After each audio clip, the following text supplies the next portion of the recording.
Good morning, everyone.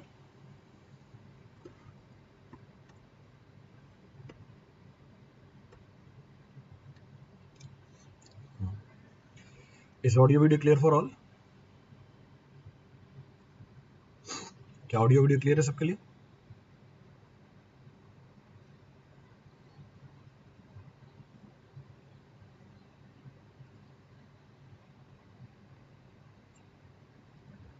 Clear है.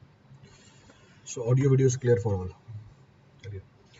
So in the last class we were discussing about last class में हम discuss कर रहे थे index property of soil. In index property of soil we were talking about consistency limit. In consistency limit we have talked about liquid limit, plastic limit and shrinkage limit. ये तीनों हमने complete कर लिया था. Then we were talking about different types of indexes which are available. पहला index जो हमने देखा था वो था shrinkage index. The second of the index was plasticity index. तो श्रिंकेज इंडेक्स हमें ये बताता है कि किस रेंज ऑफ कंसिस्टेंसी में सॉइल सेमी सॉलिड की तरह बिहेव करेगी. More is the value of shrinkage index, more is the compressibility of the soil. फिर हमने देखा plasticity index. It is the range of consistency in which soil behaves like a plastic material.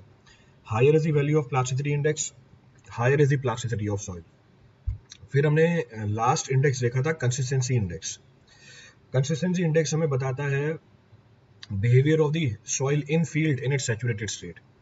So in situ behavior of the saturated soil is given by the parameter which is known as consistency index. तो consistency index की अलग अलग values के लिए आपको soil का behaviour बता दिया था मैंने. So this was the last point of discussion. ये हमारा लास्ट पॉइंट ऑफ डिस्कशन था कंसिस्टेंसी ऑफ सॉइल के अंदर. क्लियर है यहाँ तक की कहानी? कोई सा पॉइंट रिपीट करना हो अभी तक इसमें से? Any of the point to be referred from this for anyone? चलिए फिर आगे बढ़ते हैं. So will carry forward. उसी में मैं कंटिन्यू कर रहा हूँ. I am continuing that only. So next of the index which is available to indicate the property of the soil in field is termed as liquidity index. अगला index जो available है हमारे पास जो सेम वही चीज बताता है जो कंसिस्टेंसी इंडेक्स बताती है is known as liquidity index. अब नंबर मुझे नहीं पता कौन सा नंबर था, उसी के आगे सीक्वेंस में कंप्लीट कर लेना. तो द सेम सीक्वेंस लास्ट कौन सा नंबर था प्रॉपर्टी का हमारा? What are the last number of the property that we have discussed? तो consistency index कौन सा नंबर पे आ रही थी?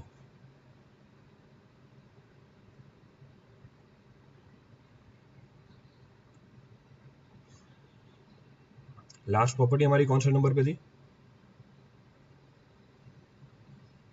गायब हो गए सब.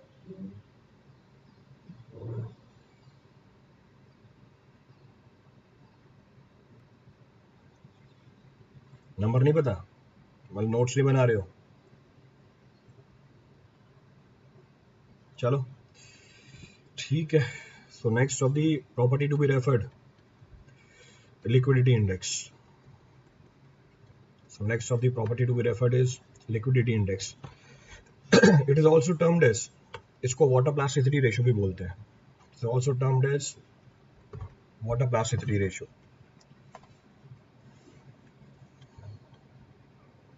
So next of the property to be referred is liquidity index. It is also termed as water plasticity ratio.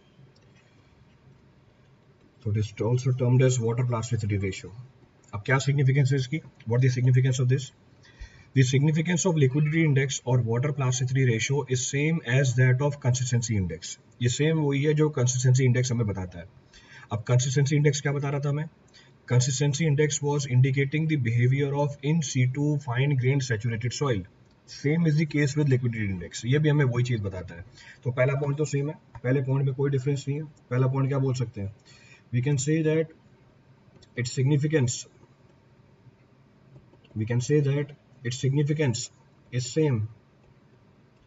is same as that of, so its significance is same as that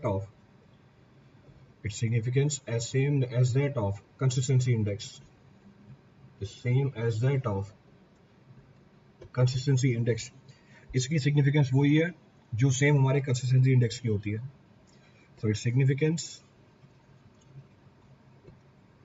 is same as that of consistency index. That is, it also indicates the behavior of in situ in situ fine grained saturated soil, fine grained saturated soil. तो ये भी हमें in situ fine grained saturated soil का behaviour बताती है। Defined कैसे है ये?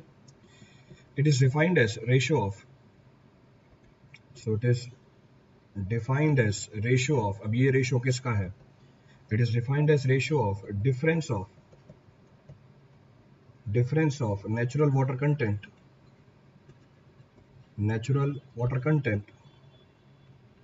and plastic limit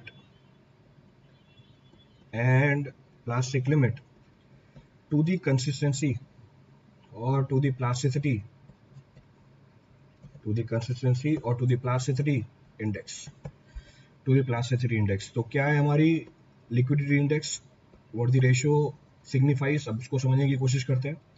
so liquidity index difference है नेचुरल वाटर कंटेंट का प्लास्टिसिटी लिमिट का टू द प्लास्टिसिटी इंडेक्स का। प्लास्टिसिटी इंडेक्स क्या होती है? प्लास्टिसिटी इंडेक्स होती है difference of liquid limit and plastic limit. तो this ratio is termed as liquidity index. अब ये रेशियो हमें कैसे फाइन ग्रेन्ड सैचुरेटेड सॉइल की प्रॉपर्टी बताती है उसको समझने की कोशिश करते हैं। तो इस बात को एनालाइज करने के लिए फिर से मैं कर्व बना रहा हूँ। लास्ट क्लास में भी ऐसे ही किया था। Will draw the consistency curve. Let suppose ये हमारी कंसिस्टेंसी कर्व है। So horizontal line, this is up to shrinkage limit. ये वॉल्यूम चेंज हो रहा है वाटर कंटेंट के चेंज होने के साथ। On Y axis we have the volume of soil, on X axis we have water content of the soil. X axis पे water content है। This is our shrinkage limit, ये shrinkage limit है। तो shrinkage limit straight line आनी चाहिए। तो shrinkage limit, then we have plastic limit, then we have liquid limit. तो ये प्लास्टिक लिमिट है, ये लिक्विड लिमिट है। सॉइल बिहेव कर रही है लिक्विड की तरह, सॉइल बिहेव कर रही है यहाँ पे प्लास्टिक की तरह, सॉइल बिहेव कर रही है यहाँ पे सेमी सॉलिड की तरह, यहाँ पे सॉइल बिहेव कर रही है सॉलिड की तरह। Here soil is behaving like solid. चलिए फिर से 3 केस लेते हैं। Again I am taking 3 different cases. Colour change किया। लेट सपोज पहला केस वाटर कंटेंट W1 यहाँ पर है, दूसरा केस वाटर कंटेंट W1 यहाँ पर है, तीसरा केस वाटर कंटेंट W1 यहाँ पर है, और इसको मैंने बोल दिया W1 डैश। इसको चेंज करने के लिए लेट सपोज ये W2 और ये W3 है। पहला केस ले मैं देता हूँ। I am referring the first case. Let suppose water content of the soil is W3। Soil का वाटर कंटेंट W3 है। सॉइल कौन सी स्टेज ऑफ कंसिस्टेंसी में है? सॉइल का वाटर कंटेंट W3 है। सॉइल कौन सी स्टेज ऑफ कंसिस्टेंसी में है? The water content of the soil is W3। तो नेचुरल वाटर कंटेंट W3 है, तो सॉइल कौन सी स्टेज ऑफ कंसिस्टेंसी में है? लिक्विड स्टेज ऑफ कंसिस्टेंसी में। तो अगर सॉइल का वाटर कंटेंट W3 है, जरा ये बताना लिक्विडिटी इंडेक्स कितना निकल के आएगा? So it will be equal to W3 minus WP upon difference of liquid limit and plastic limit. तो अगर soil liquid stage of consistency में है तो लिक्विडिटी इंडेक्स कितनी निकल के आएगी? What about the liquidity index? तो IL की वैल्यू कितनी होगी? What about the value of IL? So liquidity index will come out to be what? तो पहला केस लिया नेचुरल वाटर कंटेंट W3 है, तो ये रेशियो की वैल्यू कितनी निकल के आएगी? न्यूमरेटर में जो डिफरेंस है वो डिनोमिनेटर के डिफरेंस से ज्यादा है, तो W3 minus WP is more then WL minus WP। इसका मतलब ये रेशियो क्या निकल के आएगा? 1 से ज्यादा निकल के आएगा। So if liquidity index is more then 1, इसका मतलब सॉइल कैसी है? तो हम बोलेंगे soil is in liquid state of consistency. Soil is in liquid state of consistency. Soil किसमें है? Liquid state of consistency में है। क्लियर है चीज? तो ये तो हमारा पहला केस हो गया। This is our first case. दूसरा केस लिया if natural water content false in the range of, अभी हमारा क्या था? Natural water content was more than liquid limit. अब हमारा नेचुरल वाटर कंटेंट किसके बीच में है? तो natural water content liquid limit और प्लास्टिक लिमिट के बीच में है। सो it is in between liquid limit and plastic limit. तो अगर ये लिक्विड लिमिट और प्लास्टिक लिमिट के बीच में है, अब इसके एनालिसिस कर देते हैं। तो ये हमारा लिक्विड है, तो liquidity index is W2 minus WP upon WL minus WP। What about the range of liquidity index? अगर वाटर कंटेंट W2 है, इसका मतलब soil plastic stage of consistency में है, तो हमारे लिक्विडिटी इंडेक्स की वैल्यू कितनी निकल के आएगी? लिक्विडिटी इंडेक्स की वैल्यू निकल के आएगी in between the range of 0 to 1। अगर W2 हमारा WL हो जाए, अगर W2 हमारा WL हो जाए, इसका मतलब हमारे पैरामीटर की वैल्यू हो जाएगी 1। और अगर W2 हमारा प्लास्टिक लिमिट हो जाए, हमारे पैरामीटर की वैल्यू हो जाएगी 0। तो इस केस में लिक्विडिटी इंडेक्स किसके बीच में आ जाएगा? 1 और 0 के बीच में आ जाएगा। So it is less than equal to 1 greater than equal to 0। यानी सॉइल किस में होगी? It means soil is in plastic stage of consistency. तो सॉइल हमारी प्लास्टिक स्टेज ऑफ कंसिस्टेंसी में आ जाएगी। तो अगर लिक्विडिटी इंडेक्स की वैल्यू 0 से लेकर 1 के बीच में हुई तो हम बोलेंगे soil plastic stage of consistency में है।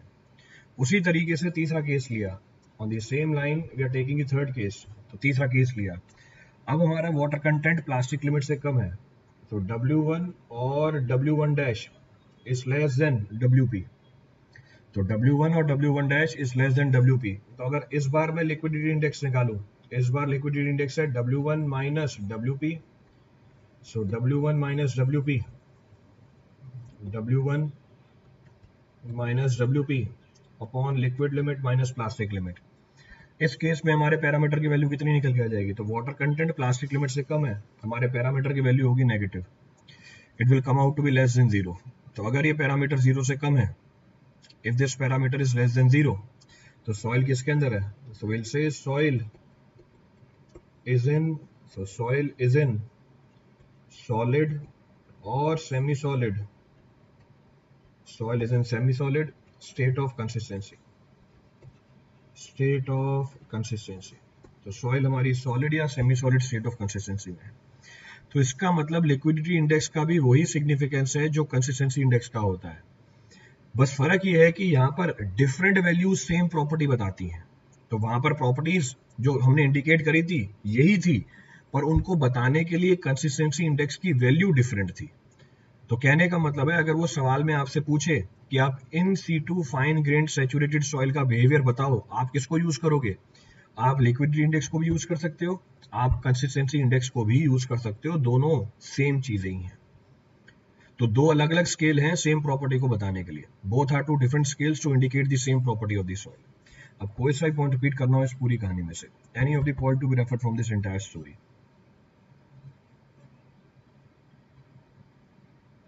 क्लियर है पूरी कहानी?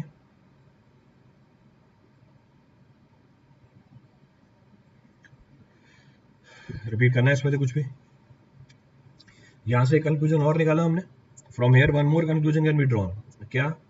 अगर मैं कंसिस्टेंसी इंडेक्स और लिक्विडिटी इंडेक्स को एक साथ कंसीडर करूं, one more parameter can be referred, plastic state one more, plastic state once more. Plastic state में हमारा वाटर कंटेंट, प्लास्टिक स्टेट में हमारा वाटर कंटेंट W2 है, which is in between liquid limit and plastic limit. तो मैंने liquidity index की value लिखी, natural water content minus WP upon liquid limit minus plastic limit. अगर मेरा natural water content W2 liquid limit के बराबर हो जाए तो उस केस में ये रेशो 1 आ जाएगी। अगर मेरा natural water content W2 plastic limit के बराबर आ जाए, उस केस में ये रेशो 0 हो जाएगी। तो हमारा वाटर कंटेंट लिक्विड लिमिट से लेके प्लास्टिक लिमिट के बीच में, इसका मतलब हमारा लिक्विडिटी इंडेक्स 1 से लेके 0 के बीच में। तो अगर हमारे लिक्विडिटी इंडेक्स की वैल्यू 1 से लेके 0 के बीच में निकल के आई, इसका सिग्निफिकेंस क्या हुआ? इसका सिग्निफिकेंस ये हुआ कि हमारी soil plastic stage of consistency में है। अब soil is in plastic stage of consistency. Clear है पूरी story?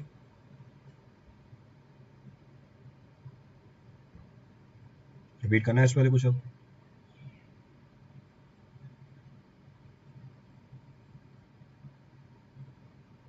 Any step to be referred from this? चलिए, डिस्कशन का पॉइंट क्या हो रहा था? अगर मैं कंसिस्टेंसी इंडेक्स और लिक्विडिटी इंडेक्स को एक साथ कंसीडर करूं, लो कंसीडर करो, देखो क्या वैल्यू आ रही है। कंसिस्टेंसी इंडेक्स क्या थी? What was the meaning of consistency index? Difference of plastic limit to the natural water content to the difference of, तो difference of liquid limit to the natural water content to the difference of liquid limit and plastic limit, known as plasticity index, plus liquidity index, ये difference है natural water content and plastic limit to the difference of liquid limit and plastic limit. तो अगर इन दोनों को मैं एक साथ consider करूं तो हमारा डिनोमिनेटर सेम है, एलसीएम भी सेम निकल के आ जाएगा। ये वैल्यू क्या निकल के आई? WL minus WP upon WL minus WP। इसका मतलब consistency index plus liquidity index is equal to what 1। ये आपका ऑब्जेक्टिव है, this is the objective which will be asked directly. तो कोई ना कोई प्रॉब्लम फ्रेम करके देगा आपको इस कंसेप्ट के ऊपर, any one of the problem will be framed on this concept. तो consistency index liquidity index taken together will come out to be equal to 1, इनका समेशन 1 के बराबर निकल के आता है। क्लियर है चीज? रिपीट करना है इसमें कुछ? अब मैं दोनों पैरामीटर को क्लब करके आपको सारी जानकारी दे रहा हूँ। I M clubbing both the parameter and giving you the entire information simultaneously. कैसे? चेक करो। पहली चीज है हमारे पास consistency. So first of the parameter is consistency index और consistency stage। दूसरी पैरामीटर है हमारे पास सॉइल की डिस्क्रिप्शन। अब ध्यान से समझना है इस पूरी चीज को। नेक्स्ट हमारे पास वैल्यू है कंसिस्टेंसी इंडेक्स की, फिर हमारे पास वैल्यू है लिक्विडिटी इंडेक्स की, फिर मैंने एक और पैरामीटर लिख दिया, one more parameter is being written. तो मैंने एक और पैरामीटर लिखा अनकन्फाइंड कंप्रेसिव स्ट्रेंथ। ये भी एक पैरामीटर है जो हमें सॉइल का बिहेवियर बताता है फील्ड के अंदर। इसको मैं डिटेल में आगे डिस्कस करूंगा in the chapter of shear strength. अभी शेयर स्ट्रेंथ की बात नहीं चल रही, पर मैंने पैरामीटर यहीं पे मेंशन कर दिया है। तो consistency index, liquidity index, unconfined compressive strength हमें सेम जानकारी देते हैं सॉइल के बारे में। क्या सेम जानकारी देते हैं? चेक करो। पहली स्टेज, सॉइल हमारी लिक्विड स्टेज ऑफ कंसिस्टेंसी में है, तो हम डिस्क्रिप्शन क्या बोलेंगे? सॉइल किसकी तरह बिहेव कर रही है? लिक्विड की तरह बिहेव कर रही है। जरा मुझे बताना कंसिस्टेंसी इंडेक्स की वैल्यू क्या होगी? If soil is in liquid stage of consistency, what will be the value of consistency index? अगर soil liquid stage of consistency में है तो consistency index की वैल्यू क्या होगी? If soil is in liquid stage of consistency, what will be the value of consistency index? हमारे consistency index की value क्या निकल के आएगी? ये लास्ट क्लास में डिस्कस किया था हमने। It will come out to be negative. Liquidity index कितना होगा? It will come out to be greater than 1। ये वैल्यू 1 से ज्यादा निकल के आएगी, जो अभी किया है हमने। अनकन्फाइंड कंप्रेसिव स्ट्रेंथ डिफाइंड ही नहीं है। अनकन्फाइंड कंप्रेसिव स्ट्रेंथ की वैल्यू डिफाइंड ही नहीं है, क्योंकि सॉइल किसकी तरह बिहेव कर रही है? Soil is behaving like a liquid material. तो क्योंकि सॉइल बिहेव कर रही है लिक्विड मटेरियल की तरह, अनकन्फाइंड कंप्रेसिव स्ट्रेंथ निकलती नहीं है, टेस्ट परफॉर्म नहीं होता है सॉइल के ऊपर। तो ये पहली डिस्क्रिप्शन आ गई सॉइल की। दूसरी description, second of the description, soil है हमारा प्लास्टिक स्टेज ऑफ कंसिस्टेंसी के अंदर। So soil is in plastic stage of consistency। अब यहाँ सॉइल की डिस्क्रिप्शन क्या है? सॉइल है हमारा वेरी सॉफ्ट, सॉइल है सॉफ्ट, सॉइल है मीडियम स्टिफ, तो सॉइल है मीडियम स्टिफ, तो सॉइल है मीडियम स्टिफ। नेक्स्ट सॉइल है स्टिफ, तो सॉइल है स्टिफ। अब मुझे बताओ, जैसे जैसे डिग्री ऑफ फॉर्मनेस बढ़ती जाएगी, कंसिस्टेंसी इंडेक्स की वैल्यू बढ़ती जाएगी या कम होती जाएगी? जैसे जैसे सॉइल की डिग्री ऑफ फॉर्मनेस बढ़ती जाएगी, कंसिस्टेंसी इंडेक्स बढ़ता जाएगा, कम होता जाएगा? जैसे जैसे सॉइल की डिग्री ऑफ फर्मनेस बढ़ती जाएगी, वैसे वैसे कंसिस्टेंसी इंडेक्स बढ़ती जाती है। तो फॉर वेरी सॉफ्ट सॉइल इसकी वैल्यू है 0 से लेके 0.25 के बीच में। फॉर सॉफ्ट सॉइल इसकी वैल्यू है 0.25 से लेके 0.5 के बीच में। फॉर मीडियम स्टिफ सॉइल इसकी वैल्यू है 0.5 से लेके 0.75 के बीच में। फॉर स्टिफ सॉइल इसकी वैल्यू है 0.75 से लेके 1 के बीच में। It falls in the range of 0.75 to 1। तो 0.75 से लेके 1 के बीच में। और जस्ट उल्टी कहानी है लिक्विडिटी इंडेक्स की। जैसे जैसे डिग्री ऑफ फॉर्मनेस बढ़ती जाएगी, वैसे वैसे लिक्विडिटी इंडेक्स कम होता चला जाएगा। Liquidity index will keep on decreasing. जैसे for very soft liquidity index is in the range of 1 to 0.75। For soft it falls in the range of 0.75 to 5। For medium stiff it falls in the range of 0.5 to 0.25। And for stiff it falls in the range of 0.25 to 0। तो जो सवाल मिलेगा आपको उसमें दो part होंगे एक साथ। एक पार्ट में तो आपसे कंसिस्टेंसी इंडेक्स या लिक्विडिटी इंडेक्स कैलकुलेट करवाएगा, दूसरे पार्ट में उसके बिहाफ पे ये पूछेगा बताओ डिग्री ऑफ फॉर्मनेस कितनी है सॉइल की। तो वैल्यू स्टैंडर्ड है, values are standard. Same is the case with unconfined compressive strength. अगर वेरी सॉफ्ट है, अनकन्फाइंड कंप्रेसिव स्ट्रेंथ कंपैरेटिवली कम है। जैसे जैसे डिग्री ऑफ फॉर्मनेस बढ़ती जाएगी, अनकन्फाइंड कंप्रेसिव स्ट्रेंथ बढ़ती चली जाएगी। So unconfined compressive strength will keep on increasing। तो unconfined compressive strength बढ़ती चली जा रही है। तो ये कहानी है हमारी प्लास्टिक स्टेज ऑफ कंसिस्टेंसी की। This is the story of plastic stage of consistency. Clear है चीज? हाँ, because sum of both is 1। वो तो एक मैथमेटिकल एनालिसिस है कि दोनों का सम 1 है। हम तो कंसेप्चुअली देख रहे हैं, दोनों का सम 1 है, वो एक सेपरेट जानकारी है। But we are known to the fact कि इन प्रॉपर्टीज का सिग्निफिकेंस क्या होता है। What is the significance of these properties? Next चले आगे. So next of the consistency stage is semi solid. अब सॉइल हमारी semi solid stage of consistency में. So soil is in semi solid stage of consistency. Description क्या है? Description है soil is very stiff. Soil is very stiff to hard. तो soil very stiff to hard है. तो अगर soil semi solid stage of consistency में होती है तो कंसिस्टेंसी इंडेक्स कितना होता है? अगर soil semi solid stage of consistency में होती है तो कंसिस्टेंसी इंडेक्स क्या होती है? Greater than 1. लिक्विडिटी इंडेक्स क्या होती है? Less than 0. तो it comes out to be negative. Unconfined compressive strength falls in the range of 2 to 4 kg per centimeter square. बिल्कुल सही बात है.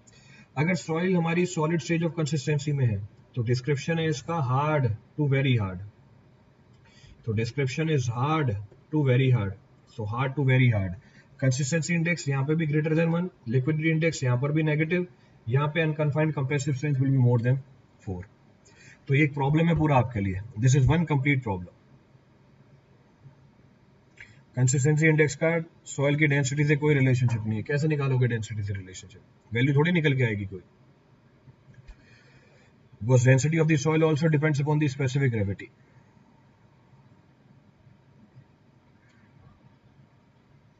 क्लियर है पूरी कहानी? अब कोई सा पॉइंट रिपीट करना हो इस पूरी स्टोरी में से. Any of the point to be referred from this entire story.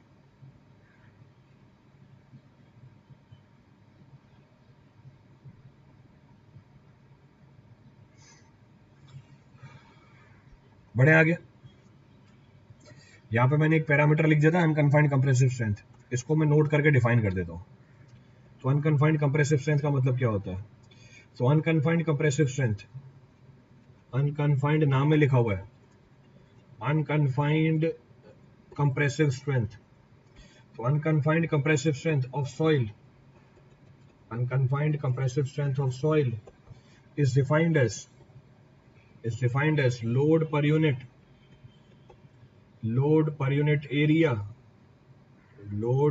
area at which unconfined specimen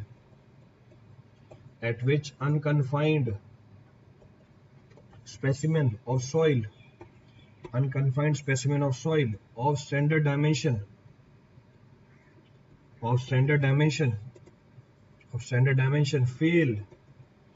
fail in simple compression test. Fail in simple compression test.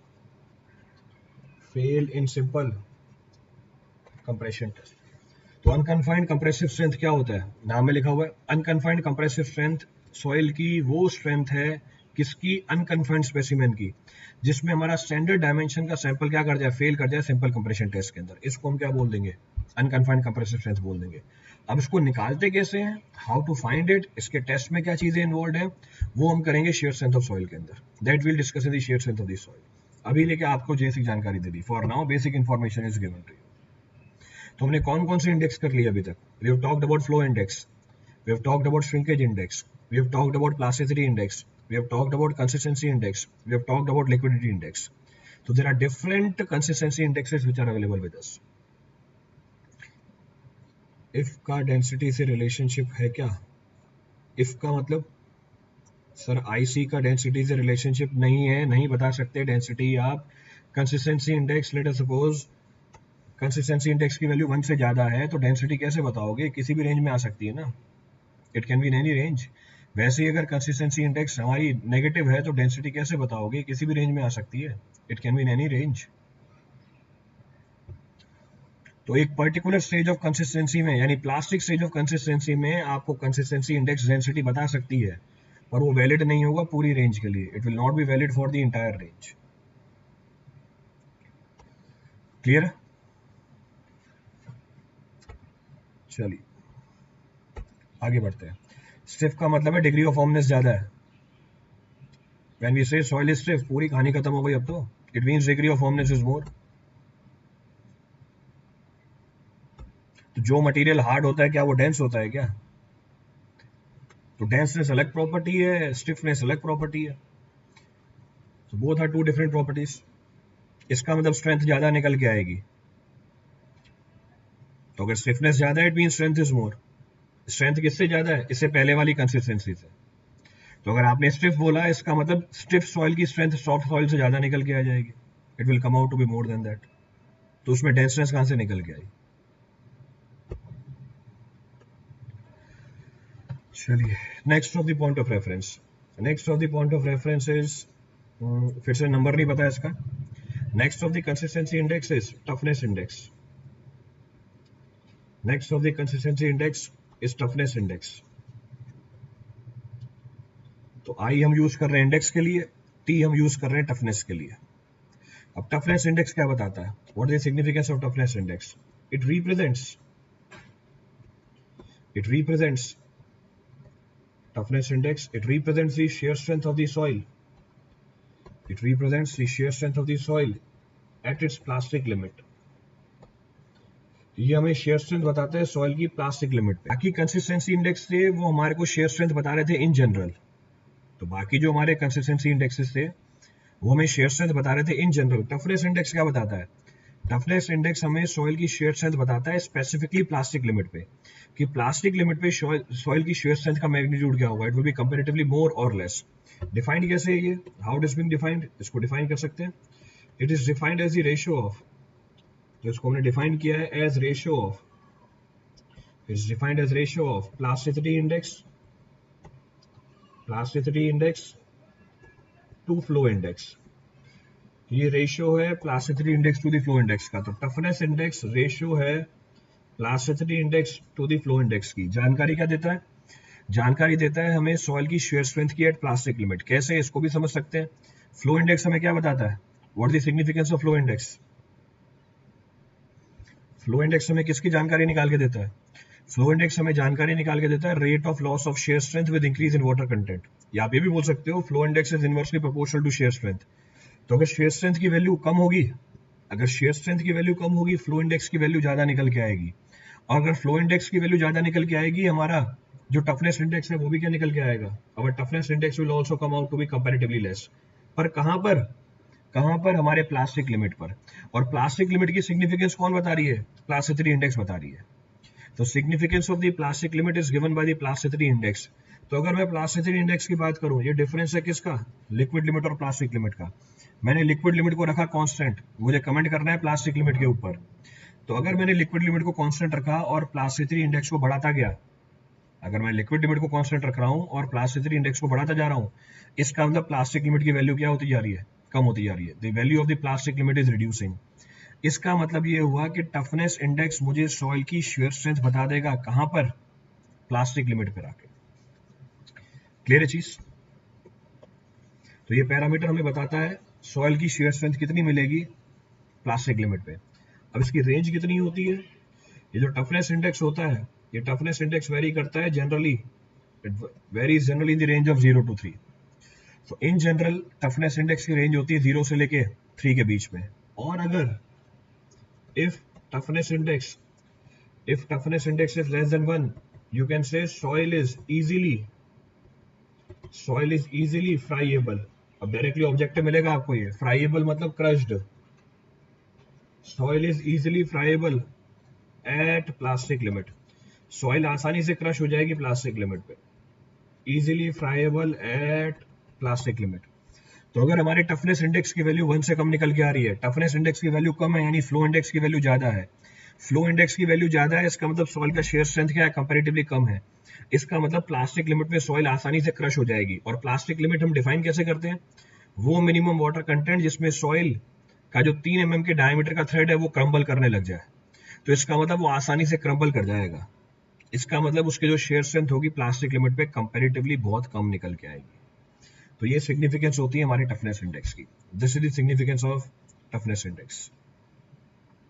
अब कोई सा ही पॉइंट रिपीट करना है इस पूरी कहानी में से, any of the point to be referred from this entire story. So there are n types of indexes. अब कितने इंडेक्स हो गए? कम से कम 6 इंडेक्स बता दिए आपको।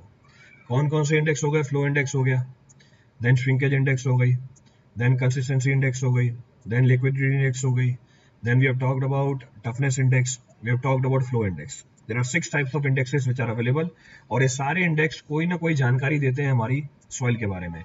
क्या जानकारी देते हैं वो फिर से मैं सबको कंसोलिडेटेड फॉर्म में लिख के बता रहा हूँ, और इसके जो रिजल्ट है वो आप खुद बताओगे मुझे।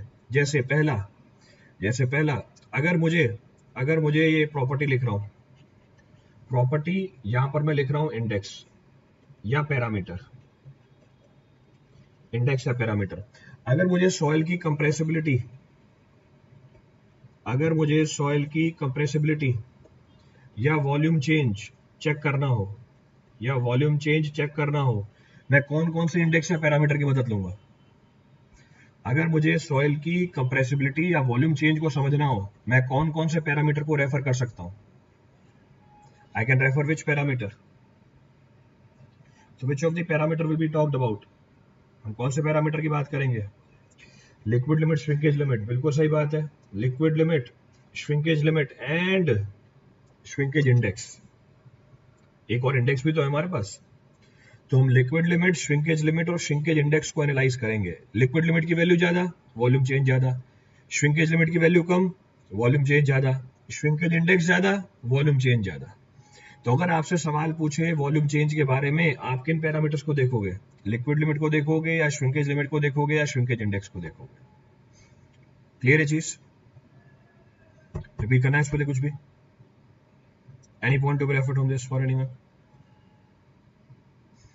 चलिए आगे बढ़ते हैं। नेक्स्ट, अगर मुझे सॉइल की प्लास्टिसिटी समझनी है, अगर मुझे सॉइल की प्लास्टिसिटी समझनी है, विच पैरामीटर और index will be referred?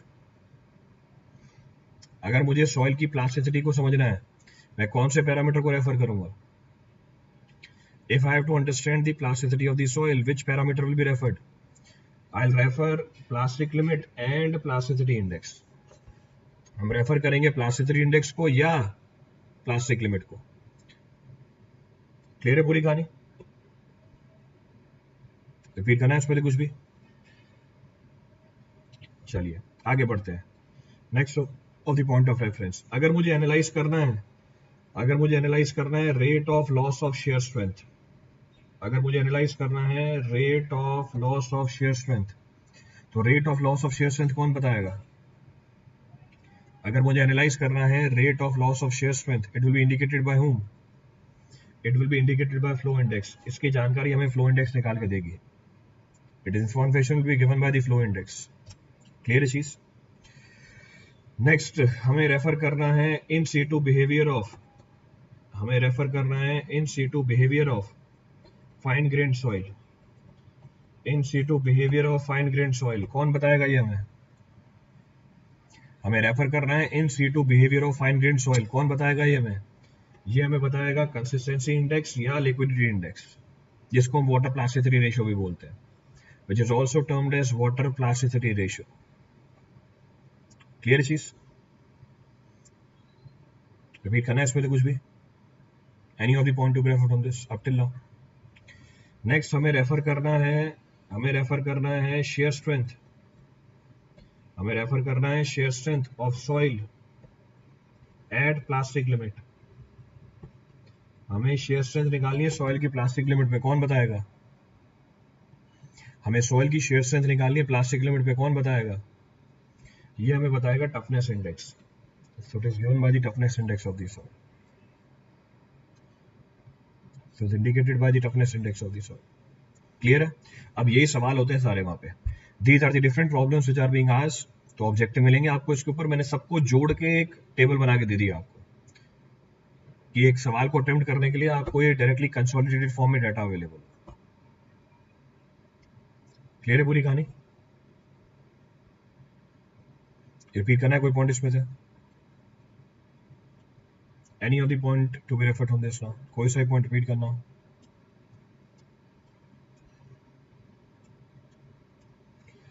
So we're done with all types of parameters or the index which are available to indicate the different properties of the soil. अब फिर से आपके एग्जाम के point of view से, again from your examination point of view, मैं आपको अलग अलग प्रॉपर्टीज को कंपेयर करके बता रहा हूँ। From your examination point of view I am comparing different properties of the soil. कैसे? जरा चेक करते हैं। अब इसका जवाब भी आप खुद दोगे, you will refer on your own. तो हम बात कर रहे हैं जनरल रिलेशनशिप, हम बात कर रहे हैं जनरल रिलेशनशिप बिटवीन, तो general relationship between Atterberg limit, तो general relationship between Atterberg limit and engineering properties of the soil. And engineering properties. तो हमें जनरल रिलेशनशिप एनालाइज करनी है एटरबर्ग लिमिट के पीछे। एटरबर्ग लिमिट का मतलब liquid limit, plastic limit, shrinkage limit और सॉइल की जो इंजीनियरिंग प्रॉपर्टीज है। बहुत ही कंसेप्चुअल चीज है, थोड़ा आराम से सोच के बताइएगा, कंसेप्ट मैंने आपको पीछे डिस्कस करके दे दिया है। एनालाइज दी प्रॉपर्टीज, तो पहले कौन कौन सी प्रॉपर्टी है? So first of the property to be referred, so characteristic. Next we are comparing soil, so comparing soil at equal liquid limit with increasing plasticity index. Next we are comparing soil at equal plasticity index with increasing liquid limit. तो comparison के लिए base same होता है, for comparison base is same, तो base को मैंने same रखा हुआ है। बेस सेम रखते हुए आपको ये प्रॉपर्टीज को एनालाइज करना है। चलिए कौन कौन सी प्रॉपर्टी है? First of the property is dry strength. पहली प्रॉपर्टी की हम जो बात कर रहे हैं वो है ड्राई स्ट्रेंथ। अब चेक करो, मैं दो सॉइल को कंपेयर कर रहा हूं जिनकी लिक्विड लिमिट क्या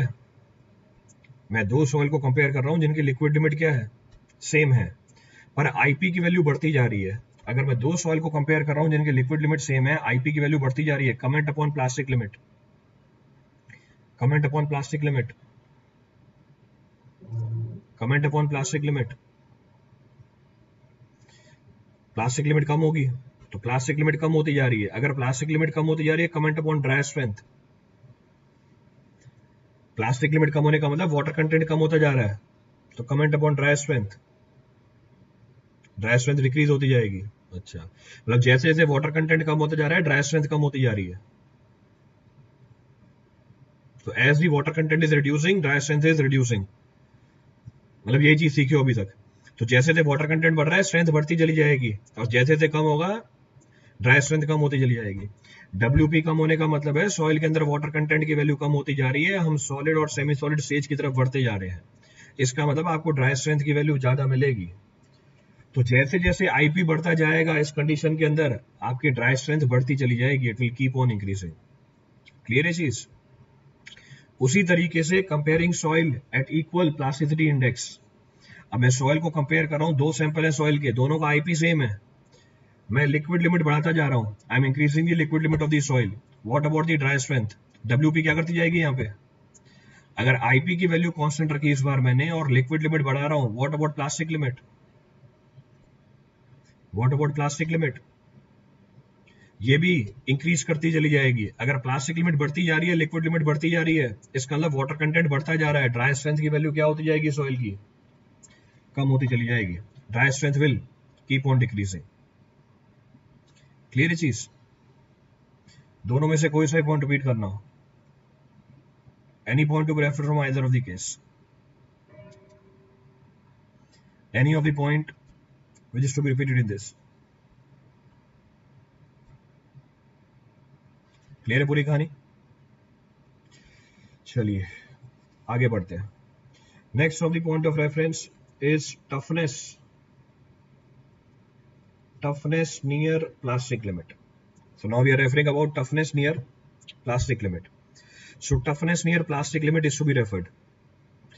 तो फिर से मैं सॉइल को कंपेयर कर रहा हूं इक्वल लिक्विड लिमिट पे, आईपी की वैल्यू बढ़ाते जा रहे हैं। लिक्विड लिमिट मैंने कांस्टेंट रखी हुई है, आईपी बढ़ रहा है, comment upon plastic limit.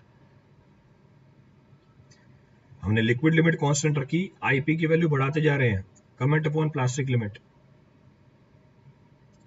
Plastic limit की वैल्यू क्या होती जाएगी?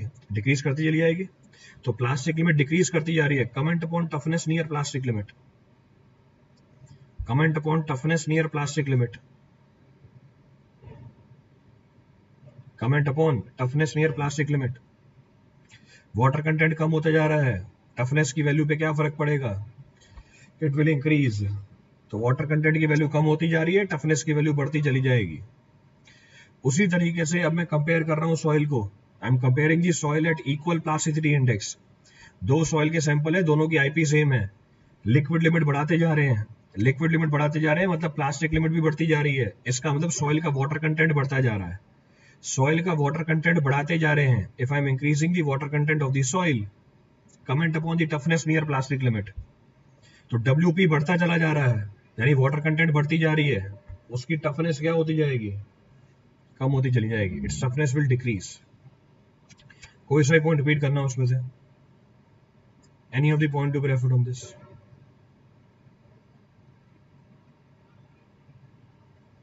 क्लियर है? चलिए next point of reference, next point of reference is compressibility. So next point of reference is compressibility. मैं दो सॉइल को कंपेयर कर रहा हूं, लिक्विड लिमिट कांस्टेंट रखी हुई है, आईपी बढ़ाते जा रहे हैं। मैं दो सॉइल को कंपेयर कर रहा हूं, I am comparing two soils, liquid limit की वैल्यू कांस्टेंट रखी हुई है, आईपी बढ़ती जा रही है, कंप्रेसिबिलिटी पे क्या फर्क पड़ेगा? दो सॉइल को कंपेयर कर रहे हैं, लिक्विड लिमिट कांस्टेंट रखी हुई है, आईपी की वैल्यू बढ़ाते जा रहे हैं, कंप्रेसिबिलिटी यानी वॉल्यूम चेंज पे क्या फर्क पड़ेगा? दो सॉइल को कंपेयर कर रहे हैं सेम लिक्विड लिमिट पे, आईपी की वैल्यू बढ़ाते जा रहे हैं, यानी डब्ल्यूपी कम होता जा रहा है, सॉइल की कंप्रेसिबिलिटी पे क्या फर्क पड़ेगा? कोई फर्क नहीं पड़ेगा, कंप्रेसिबिलिटी गवर्न करती है लिक्विड लिमिट। अभी पीछे लिखवा के आया हूं, अभी डिस्कस करके आए पीछे, कंप्रेसिबिलिटी किस पे डिपेंडेंट है, ये देखो आ गए इंक्रीजिंग वाले। कंप्रेसिबिलिटी डिपेंडेंट है लिक्विड लिमिट, श्रिंकेज लिमिट और श्रिंकेज इंडेक्स के ऊपर। तो क्योंकि आपने लिक्विड लिमिट कांस्टेंट रखा हुआ है, इक्वल रखा हुआ है, आपको कंप्रेसिबिलिटी सेम मिलेगी, कोई चेंज नहीं आएगा। तो जो डिस्कस कर रहे हैं उसको अप्लाई भी करना पड़ता है, it is to be applied also, हवा में बातें नहीं करनी होती है। Next point of reference, comparing soil at equal plasticity index, IP की वैल्यू सेम है, लिक्विड लिमिट बढ़ रहा है, लिक्विड लिमिट बढ़ रहा है, what about compressibility? Liquid limit बढ़ रहा है, what about compressibility? Liquid limit बढ़ता जा रहा है, व्हाट अबाउट कंप्रेसिबिलिटी? बढ़ती चली जाएगी, वॉल्यूम चेंज ज्यादा मिलेगा आपको, volume change will come out to be more, क्योंकि वॉल्यूम चेंज डिपेंडेंट इस पैरामीटर के ऊपर है, लिक्विड लिमिट के ऊपर या श्रिंकेज लिमिट के ऊपर या श्रिंकेज इंडेक्स के ऊपर। क्लियर है पॉइंट? रिपीट करना है इस पहले कुछ भी? Any point to be referred on this? Next point of reference, next point of reference permeability. So next point of reference is permeability.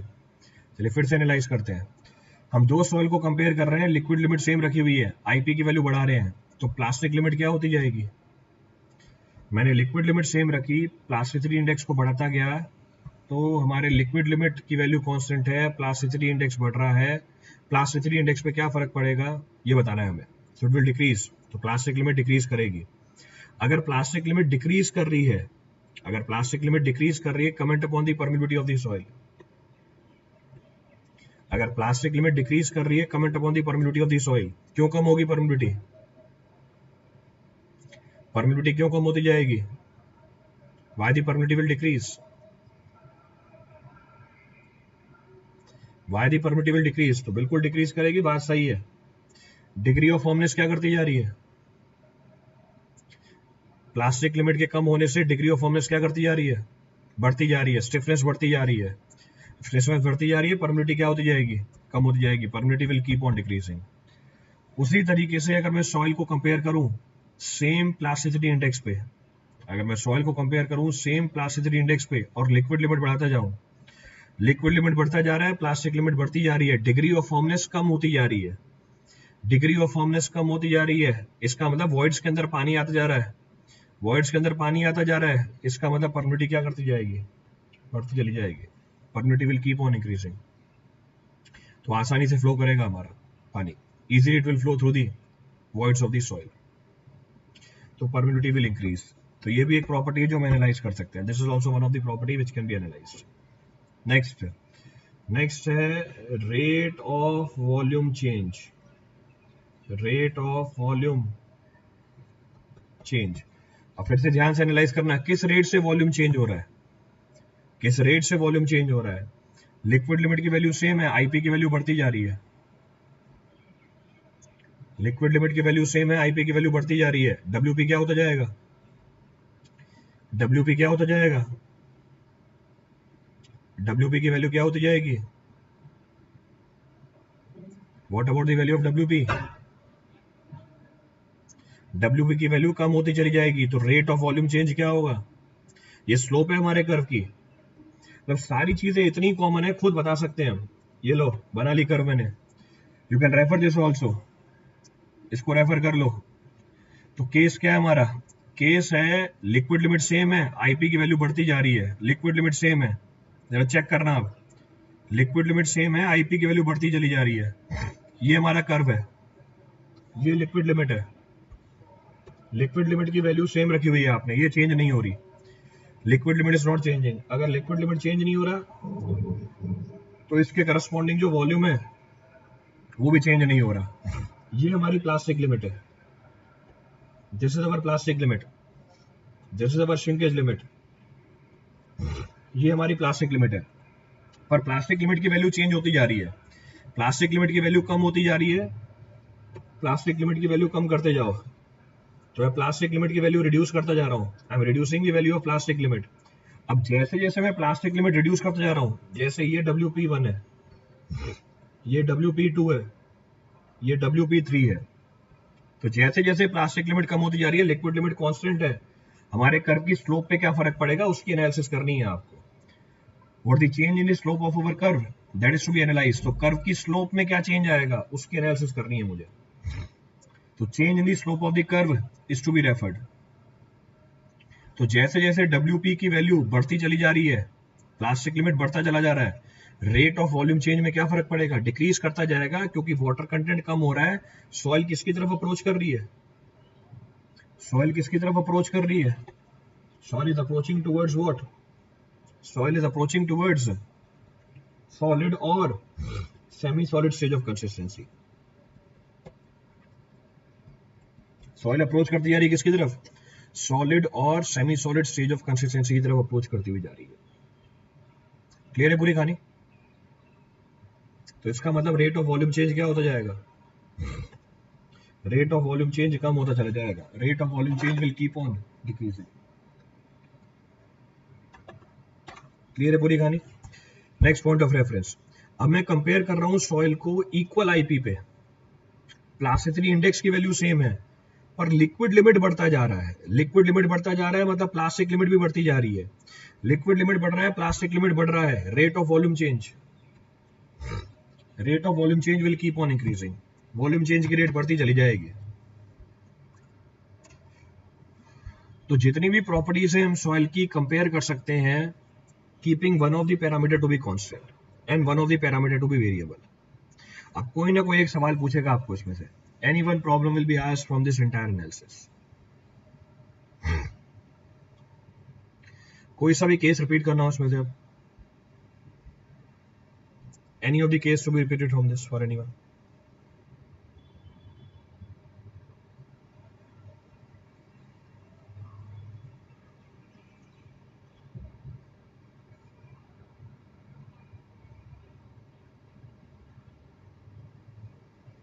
Clear है? चलिए अप्लाई करके बताइए इसे। Refer the problem based upon this concept, इस concept के ऊपर problem refer कीजिए। So refer the problem based upon this concept, इस कंसेप्ट के ऊपर एक प्रॉब्लम को एनालाइज कीजिए। So problem says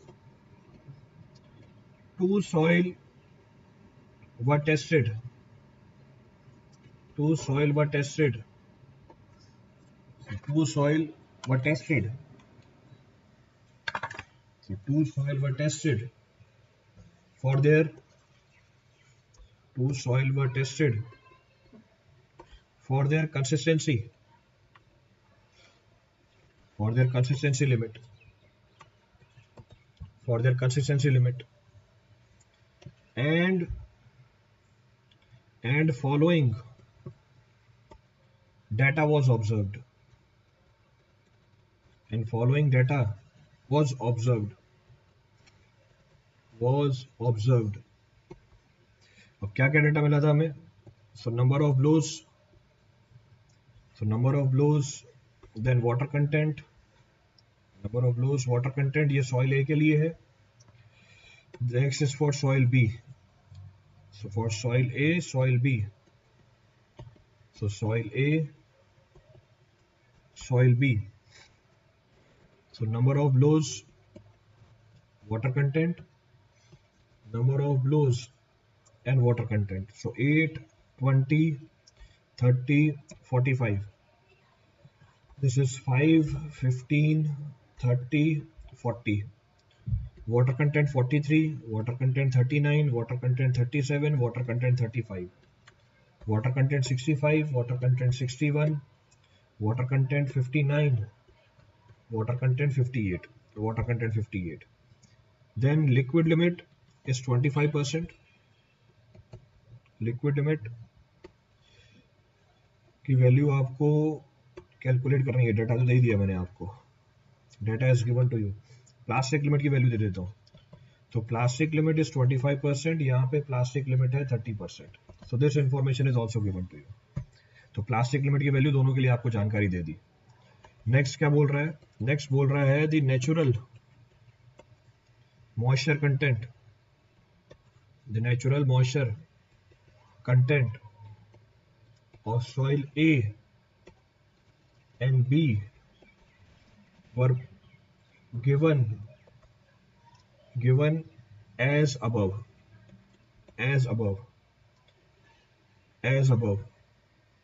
were given as above, and found to be 40% and 50% respectively. 50% respectively. So natural water content of the soil A and B given above were found to be 40% and 50% respectively. तो natural water content भी आपको दे दिए। Calculate, अब calculate करके बताइए सारी चीजें। पहला part which soil has greater plasticity, कौन से सॉइल के पास प्लास्टिसिटी ज्यादा है, so which soil has greater plasticity. दूसरा part which soil will be better foundation material, so which soil will be better foundation material, कौन सी soil ज्यादा better होगी एज अ foundation material। तीसरा which soil is more compressible, which soil is more compressible, कौन सी soil ज्यादा compressible है, is more compressible। चलो देख लो डेटा। तो प्रॉब्लम मैंने ओपन कर दिया, I have open the problem, data is given to you, calculate करके बताइए कितनी वैल्यू निकल के आ रही है, what the value coming out.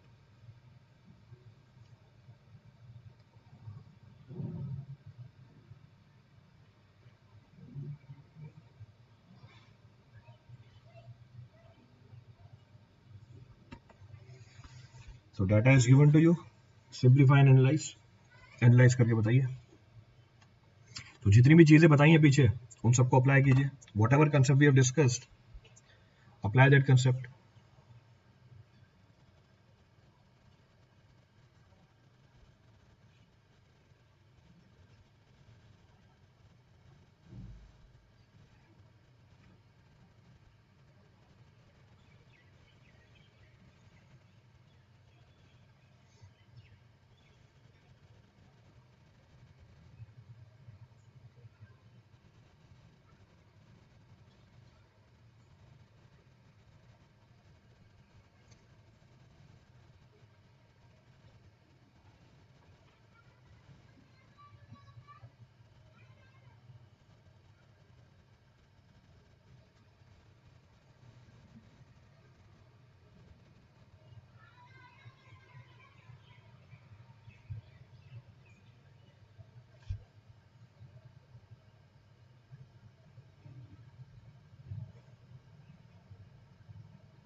soil B is more plastic।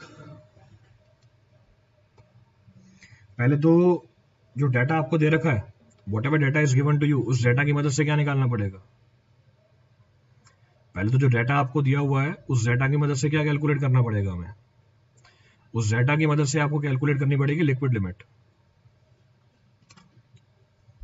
To first calculate the liquid limit of the soil.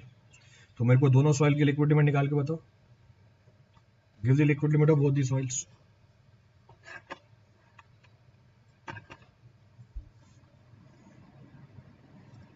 So first calculate the liquid limit of both the soils. So what is the liquid limit of soil A? Interpolate करो. And what is the liquid limit of soil B? Do the interpolation और calculate करके बताओ liquid limit कितनी आ रही है. Do the interpolation and calculate the liquid limit of both the soil. क्या होती है liquid limit? What is being termed as liquid limit of the soil? Minimum water content at which the sample of the soil flows together by a distance of ½ inch exactly under 25 number of blows when cut by a groove of standard dimension. इसको हम बोलते हैं liquid limit. तो आपको liquid limit test का data दिया हुआ है, लिक्विड लिमिट टेस्ट का डाटा दिया हुआ है, तो इसके करस्पॉन्डिंग जो 25 नंबर ऑफ ब्लोज के करस्पॉन्डिंग वाटर कंटेंट है वो निकाल के बता दो कितना आ रहा है.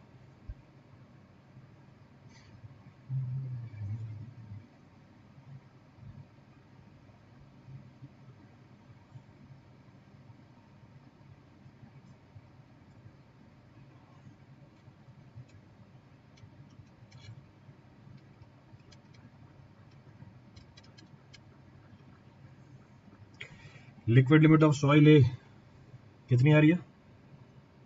38%.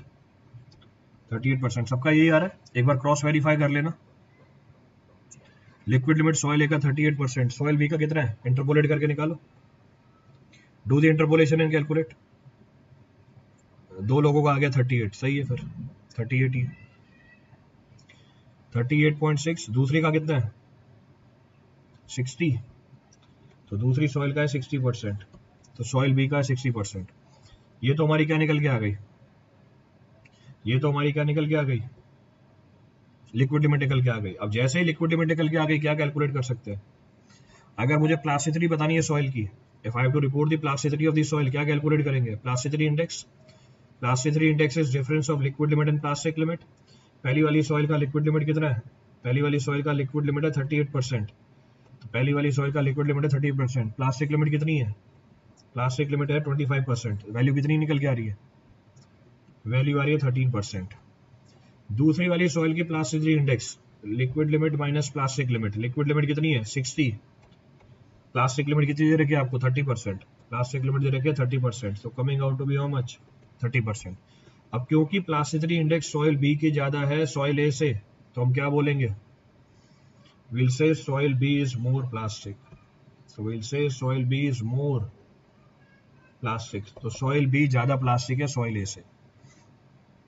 तो अगर मुझे soil की plasticity बतानी है, we'll go for the plasticity index of the soil. Clear है पहला पार्ट? रिपीट करना है इस पर कुछ अब? Any point to be referred from this for anyone?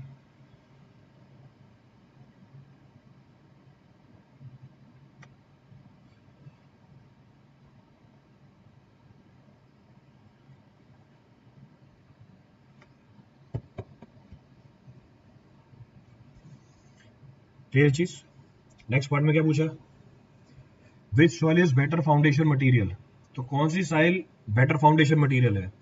जिस सॉइल में डिग्री ऑफ फर्मनेस ज्यादा होगी वो ज्यादा अच्छा मटेरियल होगा. जिस सॉइल में डिग्री ऑफ फर्मनेस कम होगी वो ज्यादा अच्छा मटेरियल होगा फाउंडेशन के लिए.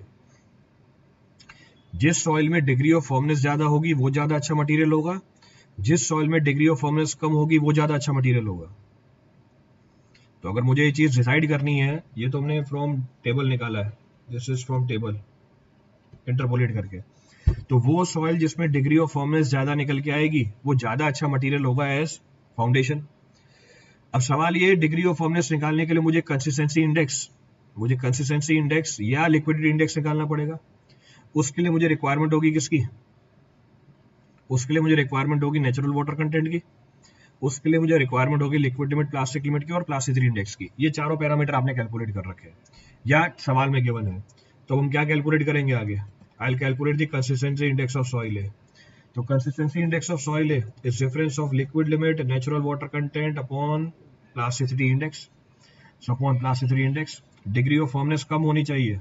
अच्छा, डिग्री ऑफ फर्मनेस कम होनी चाहिए, इसका मतलब वो लिक्विड की तरह बिहेव करेगी, यानी फाउंडेशन के लिए मैं लिक्विड सॉइल को यूज करूंगा. बहुत बढ़िया। तो सॉइल कम फर्म होनी चाहिए, तभी मैं उसको फाउंडेशन की तरह यूज कर पाऊंगा। तो सॉइल ए का लिक्विड लिमिट, सॉइल ए का लिक्विड लिमिट है 38%। सॉइल ए का liquid limit 38%। Natural water content कितना है? नेचुरल वाटर कंटेंट है 40%। और प्लास्टिसिटी इंडेक्स कितनी है? 13।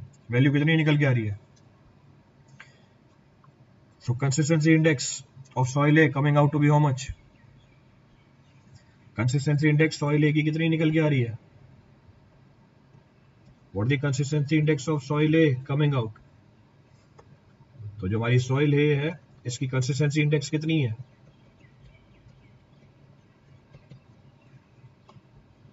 तो हमने कंसिस्टेंसी इंडेक्स निकाली सॉइल ए की, coming out to be how much?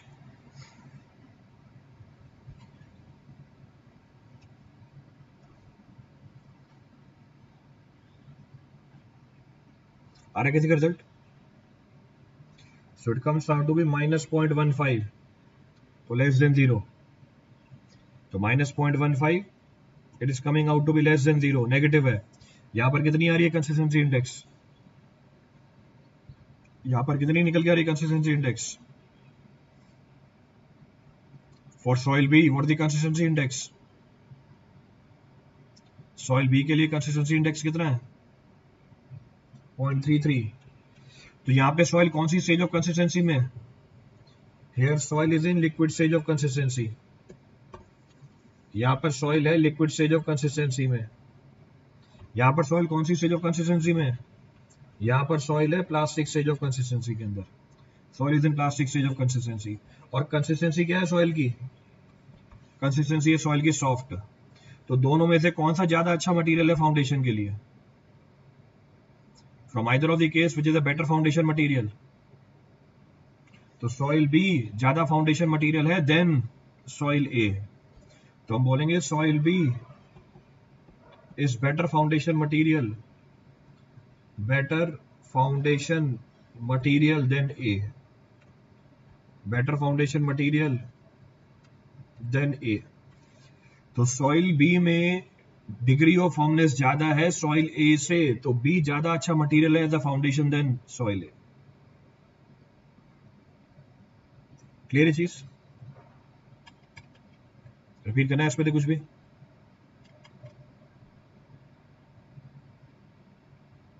कोई सा पॉइंट रिपीट करना उसमें से? Any of the point to be referred from this? Next part में क्या पूछा है? Which soil is more compressible? इसके लिए हम किसे चेक करेंगे? कौन सी सॉइल ज्यादा कंप्रेसिबल है? कौन बताएगा हमें? विच सॉइल इज मोर कंप्रेसिबल, इसकी जानकारी कौन देगा हमें? This information is given by whom? Bye liquid limit. तो तीसरे पार्ट के लिए हमें लिक्विड लिमिट देखना पड़ेगा। So liquid limit of soil, कौन सी सॉइल की ज्यादा है? तो liquid limit of soil B is more. तो liquid limit of soil B is more than liquid limit of soil A. इसका मतलब क्या हुआ? Soil B is more compressible. Soil B हमारी ज्यादा कंप्रेसिबल है। तो soil B is more compressible than soil A. तो सॉइल बी की कंप्रेसिबिलिटी ज्यादा है सॉइल ए से। क्लियर है चीज?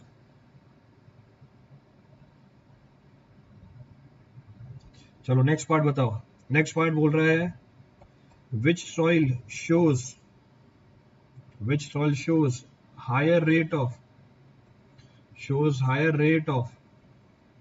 loss of shear strength with increase in water content? Shear strength with increase in water content, कौन सी सॉइल हमें ज्यादा rate of loss of shear strength बताएगी? ये कौन बताता है? Which soil will indicate higher rate of loss of shear strength with increase in water content? कौन सा पैरामीटर देखना पड़ेगा? टफनेस इंडेक्स हमें शेयर स्ट्रेंथ बताता है सिर्फ प्लास्टिक लिमिट पे। Toughness index will only indicate the shear strength of the soil at plastic limit. ये जानकारी हमें देगी फ्लो इंडेक्स। तो फ्लो इंडेक्स निकाल लो। तो flow index of soil A, flow index of soil B, दोनों निकाल के बताओ कितना आ रहा है। आपको डाटा गिवन है, data is given to you, तो डाटा गिवन है आपको, तो calculate the value of flow index. So for the data given flow index की वैल्यू निकाल के बताओ कितनी आ रही है। अब बिल्कुल सही बात है, फ्लो इंडेक्स बताएगा, इस डाटा को रेफर करके फ्लो इंडेक्स की वैल्यू निकाल के बताओ। डाटा मेंशन्ड है, फ्लो इंडेक्स निकालिए कितनी आ रही है।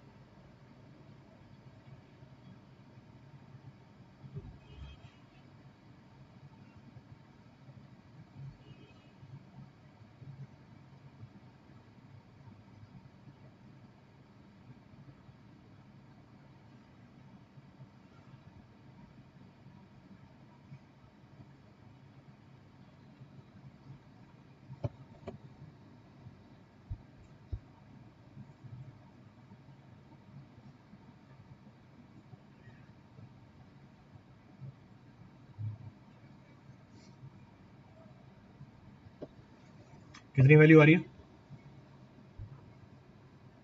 What the value coming out. Flow index of soil A, what is flow index of soil A, slope होती है हमारे फ्लो कर्व की, it is slope of the flow curve 10.5। कौन से वैल्यू से लेनी है, कोई से वैल्यू से लो, टेक एनी वैल्यूज, तो कोई रिस्ट्रिक्शन थोड़ी है इसके ऊपर, तो स्ट्रेट लाइन तो होती नहीं है वैसे भी, it is not a straight line, तो जो मर्जी वैल्यू कंसिडर कर लो। So comes out to be how much, 10.5, सबका आ रहा है 10.5, सो 10.5, तो मैंने वैल्यू ले ली 10.5, तो flow index of soil A is 10.5, सबका ये आ रहा है 10.5। बी का कितना आ रहा है, लॉग स्केल पे है ना, ध्यान रखना, take proper care, log scale पे आएगी वैल्यू। सॉइल बी की फ्लो इंडेक्स, सॉइल बी की फ्लो इंडेक्स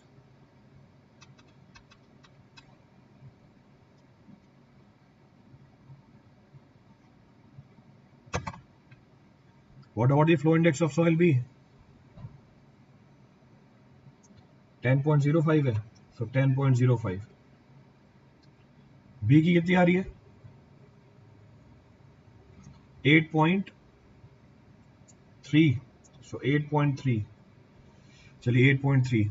तो कौन सी सॉइल में higher rate of loss of shear strength है,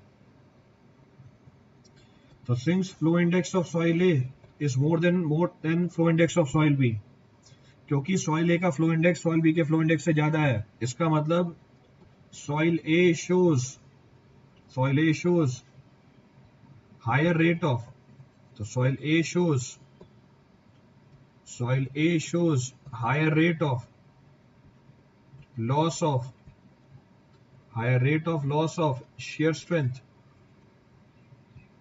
shear strength with increase in water content, with increase in water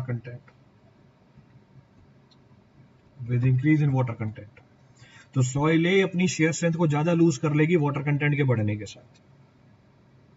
clear है पार्ट, चलिए एक और पार्ट ऐड कर देता हूं उसके अंदर, one more part is being added. सो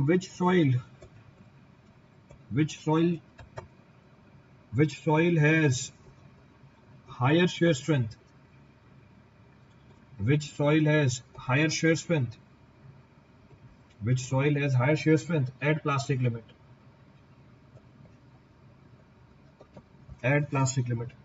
कौन सी सॉइल की शेयर स्ट्रेंथ ज्यादा है प्लास्टिक लिमिट पे, तो which soil has higher shear strength at plastic limit, कौन बताएगा ये हमें, which of the parameter will indicate this property। अब मुझे शेयर स्ट्रेंथ निकालनी है प्लास्टिक लिमिट पे, so which of the soil has higher shear strength, how to find it, toughness index, so toughness index of soil A, so toughness index of soil A is equal to what, किसकी ratio होती है ये, plasticity index to the flow index, plasticity index of soil A, so plasticity index of soil A 13%, flow index is 10.5, so 13 divided by 10.5 coming out to be how much, soil A की toughness index कितनी आ रही है, soil A की toughness index कितनी निकल के आ रही है, so this is 30%, 30% divide by 8, 30% divide by 8.3, 84. So 384. It is coming out to be 1.29. For B, for soil B, toughness index is how much? 24 आ रही है. So it is coming out to be 24. So 24. For soil B, it is how much? 3 point something. Soil B के लिए कितनी है? 3.578. 3.578. So which soil will be having higher toughness? कौन सी soil की toughness ज़्यादा होगी या strength ज़्यादा होगी plastic limit पे? तो soil B, the toughness index of soil B is more than toughness index of soil A. Hence, soil B has higher shear strength. Has higher shear strength at plastic limit. At plastic limit. So whatever properties we have discussed, जितनी भी property हमने discuss करी हैं, to understand those properties, a problem was being done on this. उन properties को समझने के लिए एक problem कराइए आपको इसके ऊपर.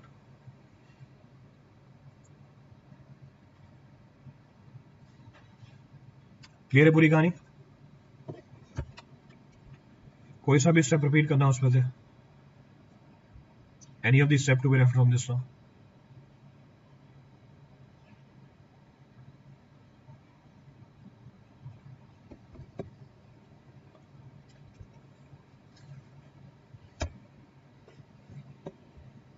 So whatever properties are being discussed, to support that properties, a problem is being discussed on it.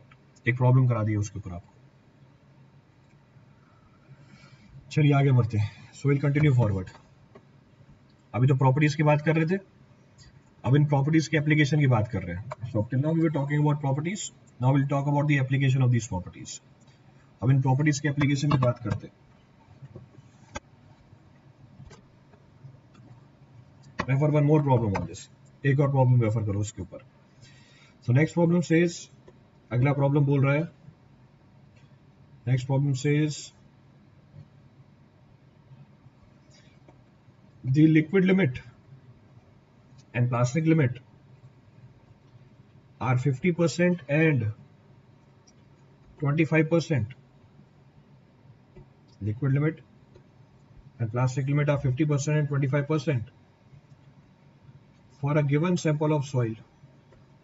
For a given sample of soil, from a given sample of soil respectively. For a given sample of soil respectively. So given sample of soil respectively. Next point बोल रहा है, when the soil is dried, when the soil is dried, when the soil is dried from its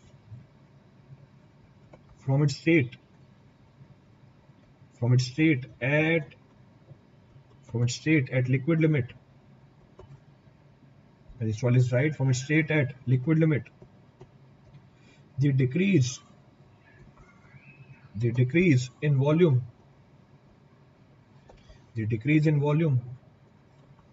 was 40% of volume at liquid limit. Of volume at liquid limit. Of volume at liquid limit. Next point says, when it was dried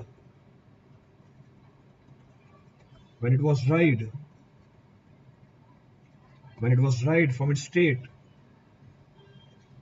at plastic limit, when it was dried from its state at plastic limit, the volume decreases, or the volume decrease was 20%,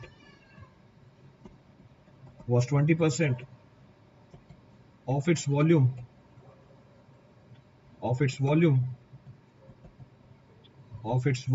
at plastic limit,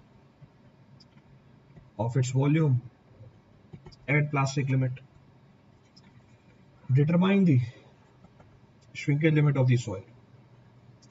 Determine the shrinkage limit and shrinkage ratio of the soil.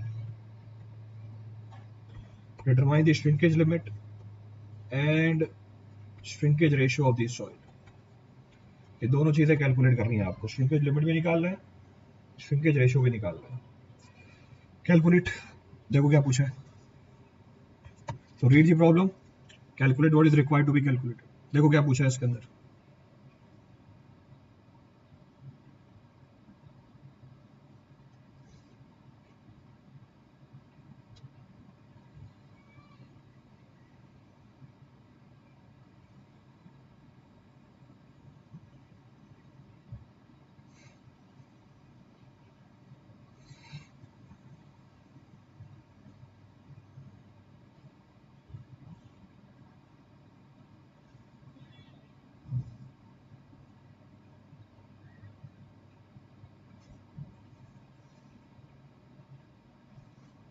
state at plastic limit।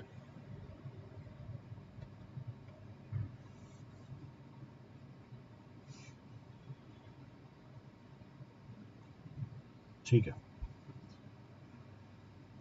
so read the problem and calculate।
आ रहा किसी का result? चलिए देखिए क्या जानकारी दे रखी है, what the information given. पहले पार्ट में तो आपको सवाल में लिक्विड लिमिट प्लास्टिक लिमिट दी हुई है, तो मैं फिर से कर्व बना के दिखा रहा हूँ आपको, only for the calculation point of view. This is our consistency curve, ये हमारा कंसिस्टेंसी कर्व है। Dry volume of the soil, this is our liquid limit, plastic limit, shrinkage limit, volume at plastic limit, this is the volume at liquid limit. Values put कर दो सारी, सो फिर substitute all the values, value substitute करो सारी। ये हमारा liquid limit है, value दे रखी है 50%। ये हमारा प्लास्टिक लिमिट है, वैल्यू दे रखी है 25%। श्रिंकेज लिमिट हमें निकालना है, ये ड्राई वॉल्यूम है सॉइल की, ये वॉल्यूम एट प्लास्टिक लिमिट है, ये वॉल्यूम एट लिक्विड लिमिट है। Now what the information given, information आपको ये गिवन है, जब आपने सॉइल को ड्राई करवाया लिक्विड लिमिट से लेके श्रिंकेज लिमिट के बीच में, ड्राई यहीं पे होगी सॉइल आके, so V2 is equal to VD, at shrinkage limit we know the volume is equal to V2, और वही हमारा ड्राई वॉल्यूम होता है, क्योंकि श्रिंकेज लिमिट के नीचे वाटर कंटेंट चेंज करने पे वॉल्यूम में कोई चेंज नहीं निकल के आता। तो कहने का मतलब है, जब हमने सॉइल को ड्राई कराया लिक्विड लिमिट से लेके श्रिंकेज लिमिट तक, तो हमारा वॉल्यूम चेंज कितना निकल के आया, तो ये वॉल्यूम चेंज आपको दे रखा है, this volume change is equal to 40% of the volume at liquid limit. तो ये वॉल्यूम चेंज की आपको इन्फॉर्मेशन दे रखी है, so this volume change comes out to be how much, ये वॉल्यूम चेंज निकल के आई 40% of the volume at liquid limit. तो पहली जानकारी तो ये दे रखी है आपको। दूसरी जानकारी आपको ये दी, जब आपने सॉइल को ड्राई किया प्लास्टिक लिमिट से लेके श्रिंकेज लिमिट तक, तब जो वॉल्यूम चेंज निकल के आया, then the volume change is given to be how much, तब वॉल्यूम चेंज कितना है, 20% of its volume at plastic limit. उस समय वॉल्यूम चेंज है 20% of the volume at plastic limit. इसका मतलब ये वॉल्यूम चेंज कितना है, it means this volume change is how much, 0.2 times of volume at plastic limit. तो ये इन्फॉर्मेशन आपको दे रखी है। सवाल पूछा हुआ श्रिंकेज लिमिट, अगर लिक्विड लिमिट पे वॉल्यूम VL है, 40% चेंज आया, तो हमारा ड्राई वॉल्यूम कितना हुआ, तो we can say dry volume is equal to volume at liquid limit minus 0.4 times the volume at liquid limit. तो इसका मतलब इसकी वैल्यू कितनी होगी 0.6 times the volume at liquid limit. पहली रिलेशन तो ये निकल के आ गई, it is the first relationship. दूसरा, मैं ड्राई वॉल्यूम को ऐसे भी तो लिख सकता हूँ, dry volume can written as what, तो बोल सकता हूँ dry volume is equal to volume at plastic limit minus 20% of the volume at plastic limit, जो भी चेंज निकल के आया, this comes out to be 0.8 times the volume at plastic limit. दोनों सेम होने चाहिए, both the values must be same, क्योंकि dry volume तो सेम ही मिलेगा।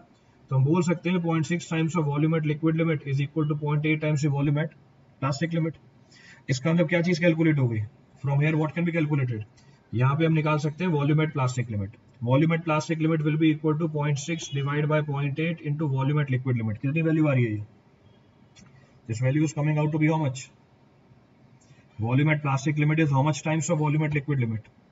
जो प्लास्टिक लिमिट की वॉल्यूम है कितने टाइम्स है वॉल्यूम एट लिक्विड लिमिट पे, so 0.6 divided by 0.8 comes out to be how much, 0.6 divided by 0.8 कितनी वैल्यू होती है इसकी, तो 56.75 times the volume at liquid limit. तो इसका मतलब volume at plastic limit is how much, 0.75 times the volume at liquid limit. तो ये वॉल्यूम चेंज कितना हुआ, this volume change is how much, this volume change comes out to be how much, 0.25 times the volume at liquid limit। तो ये volume change निकाल ली मैंने, क्योंकि ये VL है, ये कितना है 0.75 टाइम्स ऑफ VL, तो ये कितना हो गया 0.25 टाइम्स ऑफ VL। अगर टोटल चेंज है 0.4 तो आप ये वाला चेंज भी निकाल सकते हो, this change will be how much 0.15 times the volume at liquid limit, so 0.15 times the volume at liquid limit. तो ये 0.25 टाइम्स आ गया, ये 0.15 टाइम्स आ गया। अब सारी कैलकुलेशन कर सकते हैं, now the entire calculation can be done. कैसे, सिमिलर ट्रायंगल ही तो है, these are similar triangle only. तो सिमिलर ट्रायंगल है तो इसको बोल दो A, इसको बोल दो B, इसको बोल दो C, इसको बोल दो D, इसको बोल दो E, तो अप्लाई कर दो सिमिलर ट्रायंगल। तो मैं दो ट्रायंगल कौन सा कंसीडर कर रहा हूँ, I am considering triangle let us suppose ADE। So triangle ADE is similar to triangle ABC। तो मैंने ADE को सिमिलर कर दिया ABC के, फिर सिमिलर किया तो हम बोल सकते हैं AE by DE is equal to AC by BC। तो AE कितना है 0.4 times of, AE is equal to 0.4 times the volume at liquid limit. DE की वैल्यू क्या है, DE की वैल्यू है 50 minus shrinkage limit, this is equal to AC कितना है, AC है 0.25 times the volume at liquid limit. BC की value कितनी है, BC की वैल्यू है 50 माइनस 25, सॉल्व करो, यहां से श्रिंकेज लिमिट आ जाएगी। ये देखो 65% बता रहा है ताहिर, मतलब श्रिंकेज लिमिट की वैल्यू लिक्विड लिमिट से भी ज्यादा है। गजब, जब कोई आंसर देते हो, मुझे आंसर नहीं पता इसका क्या है, पर ये जरूर पता है कि ये वैल्यू 25% से तो कम ही निकल के आएगी, 65% आंसर बता रहा है। श्रिंकेज लिमिट कैसे ज्यादा हो जाएगा लिक्विड लिमिट से, कितनी वैल्यू आ रही है, सिंप्लीफाई कर लो इसे, सिंप्लीफाई दिस एंड सॉल्व। तो shrinkage limit comes out to be how much, shrinkage limit comes out to be 10%। तो ये पहला पार्ट है प्रॉब्लम का, this is the first part of the problem. कोई सा पॉइंट रिपीट करना उसमें से किसी के लिए, any point to be refer from this for anyone.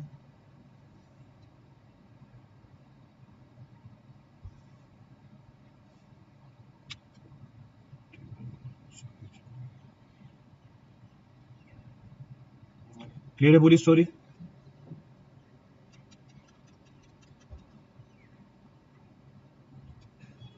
Next part में क्या पूछा है, श्रिंकेज रेशियो पूछा हुआ है। So the next part you have to calculate shrinkage ratio. अब क्या होती है shrinkage ratio, decrease in the volume of soil express as the percentage of its dry volume to the corresponding change in water content. मैंने volume को change करा दिया liquid limit से लेके श्रिंकेज लिमिट तक, तो VL minus VD divide by VD into 100 to the corresponding change in water content. Volume at liquid limit minus volume at shrinkage limit, कितना है ये 0.4 times the volume at liquid limit. Dry volume of the soil it is 0.6 times the volume at liquid limit into 100 divide by liquid limit 50%, ये value है 10%। Simplify करके निकाल लो कितना आएगा, simplify and calculate shrinkage ratio कितनी आ रही है। So shrinkage ratio comes out to be how much? 1.67. So 1.67. सबका ये आ रहा है 1.67. Everybody is getting 1.67 only. चलो 1.66, 1.67.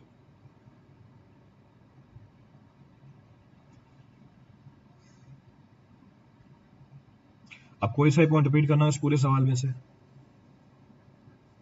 Any point to be referred from this entire problem?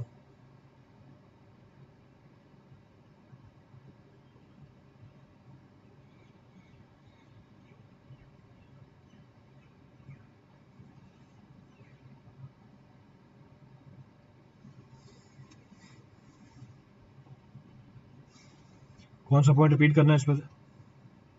Which point is to be repeated?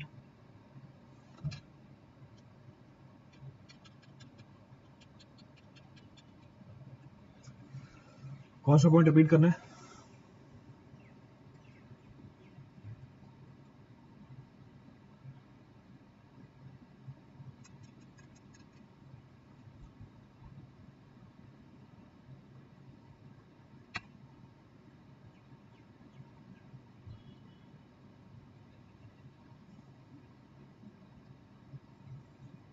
कोई point repeat नहीं करना. चलिए आगे बढ़ते हैं. So will continue forward. तो हमारा पॉइंट ऑफ डिस्कशन था, our point of discussion was index property of the soil. तो इंडेक्स प्रॉपर्टी में कौन कौन सी प्रॉपर्टी कर ली हमने? इंडेक्स प्रॉपर्टी में हमने कर ली वाटर कंटेंट, इंडेक्स प्रॉपर्टी में हमने कर ली स्पेसिफिक ग्रेविटी, इंडेक्स प्रॉपर्टी में हमने कर ली यूनिट वेट, इंडेक्स प्रॉपर्टी में हमने कर ली particle size distribution, index property में हमने कर ली कंसिस्टेंसी ऑफ द सॉइल. तो अभी तक जो भी कहानी चल रही थी वो किसकी चल रही थी? We were talking about consistency of the soil. The next of the property under consideration, अगली प्रॉपर्टी जो हमें रेफर करनी है is termed as sensitivity of the soil. So next of the property to be analyzed is termed as sensitivity of the soil. अब क्या बोलती है sensitivity? What is the significance of the sensitivity? So sensitivity of the soil, it says consistency of undisturbed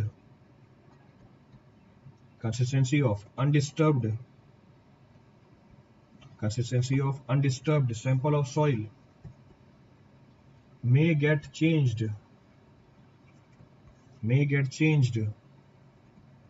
upon remolding,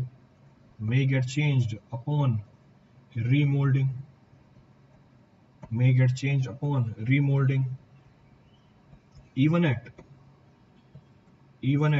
the same water content.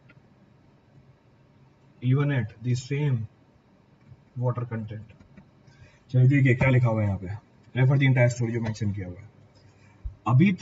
अभी तक हमारे soil की consistency change किस parameter में चेंज की वजह से हो रही थी? अभी तक हमारे सॉइल की कंसिस्टेंसी में चेंज किस पैरामीटर में चेंज की वजह से हो रही थी? सॉइल लिक्विड से प्लास्टिक में एंटर कर गई, प्लास्टिक से सेमी सॉलिड में एंटर कर गई, सेमी सॉलिड से सॉलिड में एंटर कर गई. जब ये कंसिस्टेंसी चेंज हो रही थी सॉइल की, साथ में कौन सा पैरामीटर चेंज हो रहा था? Along with this which parameter was getting change? Water content. तो अभी तक हम ये डिस्कस कर रहे थे कि सॉइल में वाटर कंटेंट के बदलने के साथ उसकी डिग्री ऑफ फर्मनेस चेंज होती है या कंसिस्टेंसी चेंज होती है? डिग्री ऑफ फर्मनेस चेंज होती है या कंसिस्टेंसी चेंज होती है सॉइल में वाटर कंटेंट के बदलने के साथ. पर अब हम क्या बोल रहे हैं? अब हम ये बोल रहे हैं consistency of undisturbed sample of the soil may get altered by remoulding also even at the same water content. अब वाटर कंटेंट चेंज नहीं हो रहा, आप सॉइल का वाटर कंटेंट चेंज मत करो, आप बस उसको रीमोल्ड कर दो, उसकी कंसिस्टेंसी चेंज हो जाएगी, यानी डिग्री ऑफ फर्मनेस चेंज हो जाएगी. तो even on remoulding the soil the degree of the firmness of the soil may get altered. अब ऐसा क्यों होता है? Why it happens so? ऐसा होता है दो रीजन की वजह से. पहला रीजन, जब हम सॉइल को रीमोल्ड करते हैं, अब ध्यान से सुनना फिर से, जब हम सॉइल को रीमोल्ड करते हैं पहली चीज उसमें परमानेंट डिस्ट्रक्शन हो जाता है सॉइल के सॉलिड का. तो सॉइल की कंसिस्टेंसी रीमोल्डिंग की वजह से भी चेंज हो जाती है. क्यों? क्योंकि जब हम सॉइल को रीमोल्ड करते हैं उसमें परमानेंट डिस्ट्रक्शन होती है सॉइल के सॉलिड की. दूसरी चीज, जब हम सॉइल की रीमोल्डिंग करते हैं तो जो एड्सॉर्ब्ड लेयर में वाटर के मॉलिक्यूल्स होते हैं वो अपनी ओरिएंटेशन चेंज कर देते हैं. ये कहानी मैंने आपको लास्ट क्लास में बताई थी, प्लास्टिसिटी का मतलब कि प्लास्टिसिटी किसकी वजह से होती है? Because of the presence of the charge over the surface of the particle and bipolar liquid like water. तो जब हम रीमोल्डिंग करते हैं सॉइल की, दो चीजें निकल के आती हैं. एक, सॉइल के सॉलिड्स परमानेंटली डिस्ट्रॉय कर जाते हैं। दूसरा, जो एड्सॉर्ब्ड लेयर के अंदर पानी के मॉलिक्यूल हैं उनकी ओरिएंटेशन चेंज हो जाती है। इन दोनों रीजन की वजह से भी सॉइल की कंसिस्टेंसी में चेंज आता है, और सॉइल की ये प्रॉपर्टी जिसकी वजह से उसकी कंसिस्टेंसी चेंज हो जाए at same water content will be known as what, sensitivity of the soil. तो जितनी ज्यादा कंसिस्टेंसी में चेंज आएगा, यानी जितनी ज्यादा स्ट्रेंथ कम हो जाएगी रीमोल्डिंग के बाद, हम बोलेंगे सॉइल उतनी ही ज्यादा सेंसिटिव है। पर आपको ध्यान रखना है इस पूरी कहानी में वाटर कंटेंट के अंदर कोई चेंज नहीं है, वाटर कंटेंट उतना का उतना ही है, water content is same. Clear है? अब इसको मेंशन भी करके देता हूं, I can mention this entire story. तो पहला पॉइंट क्या बोल रहा है? पहला पॉइंट बोल रहा है the change in consistency, the change in consistency or decrease in degree of firmness or decrease in degree of firmness or decrease in shear strength or decrease in shear strength takes place or decrease in shear strength takes place due to following reason, due to following reason। अभी जो हमारी consistency change हो रही है या degree of फॉर्मनेस कम हो रही है या शेयर स्ट्रेंथ कम हो रही है, किसकी वजह से होती है? दो रीजन की वजह से होती है। दोनों रीजन बता दिए आपको। पहला रीजन क्या है? पहला रीजन है due to permanent destruction of soil solid. तो first of the reason is due to permanent destruction of soil solids. So due to permanent destruction of soil solids upon remolding, जब आपने remolding करी soil के solid permanently destroy हो गए upon remolding। so upon remolding next बोल रहा है due to reorientation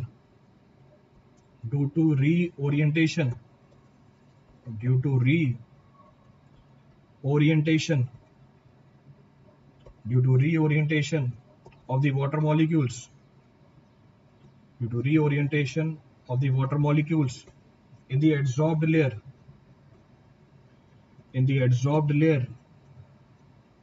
of soil solids, ये नॉन रिकवरेबल है, सो इट इज नॉट रिकवरेबल, ये रिकवर नहीं होता, और ये रिकवरेबल है, दिस इज रिकवरेबल, ये रिकवर हो सकती है। तो ओरिएंटेशन पानी की दोबारा चेंज हो सकती है, पर एक बार सॉलिड परमानेंटली डिस्ट्रॉय हो गए वो दोबारा रिकवर नहीं हो सकते। अब सेंसिटिविटी का मतलब क्या होता है? What is the sensitivity? This loss in shear strength, so this loss in shear strength of the soil, this loss in shear strength of soil is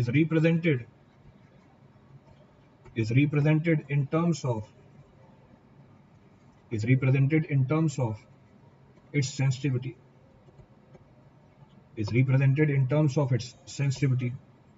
which is defined as, अब इसको define कैसे किया हुआ है? which is defined as ratio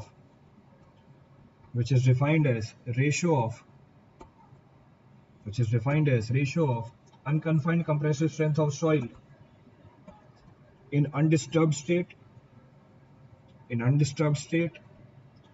to the unconfined compressive strength of soil in remolded state। तो sensitivity का मतलब क्या है वो आपको बता दिया कि जब हम रीमोल्ड करेंगे सॉइल को वो अपनी स्ट्रेंथ लूज कर देगी। स्ट्रेंथ लूज क्यों करेगी? दो रीजन की वजह से, परमानेंट डिस्ट्रक्शन होंगे सॉइल सॉलिड के, दूसरा वाटर मॉलिक्यूल की ओरिएंटेशन चेंज हो जाएगी। अब सॉइल ने अपनी कितनी स्ट्रेंथ लूज कर दी रीमोल्डिंग के बाद एट सेम वाटर कंटेंट, ये हमें कौन बताती है? सेंसिटिविटी बताती है सॉइल की। तो हमने सेंसिटिविटी को डिफाइन ही कैसे कर रखा है?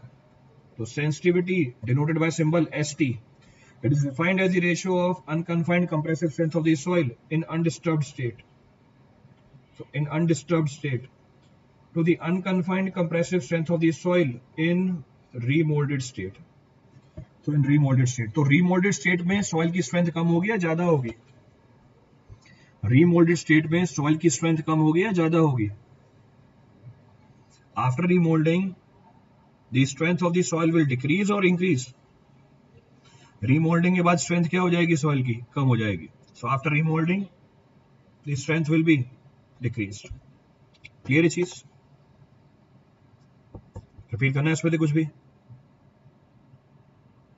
Any point to be referred from this for anyone? कोई सा पॉइंट रिपीट करना उसमें से किसी के लिए?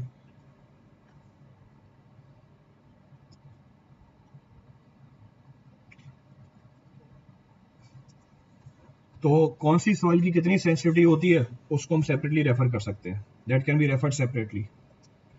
तो sensitivity and description of the soil. तो sensitivity and description of the soil. तो सेंसिटिविटी और डिस्क्रिप्शन निकाल लेते हैं सॉइल की। तो हम बोल सकते हैं अगर सेंसिटिविटी है 4 से कम, 4 से लेके 8, 8 से लेके 16, ग्रेटर देन 16, तो दिस इज अनस्टेबल। ये अनस्टेबल सॉइल है या क्विक सॉइल है? तो रीमोल्डेड स्ट्रेंथ बहुत कम निकल के आ गई। ये हमारी है extra sensitive soil. So this is our extra sensitive soil. तो extra sensitive soil, this is our sensitive soil. ये हमारी सेंसिटिव सॉइल है। This is our less sensitive soil. So this is our less sensitive soil. So sensitive बोल सकते हो, normal sensitive बोल सकते हो। ये हमारा को मिलता है फ्लोकुलेंट स्ट्रक्चर के अंदर। अब फ्लोकुलेंट स्ट्रक्चर क्या होता है अभी बताऊंगा आगे, that I will discuss. Sensitive मिलती है हमें फ्लोकुलेंट, फ्लोकुलेंट में भी और हनीकॉम्ब में भी, फ्लोकुलेंट स्ट्रक्चर और हनीकॉम्ब स्ट्रक्चर।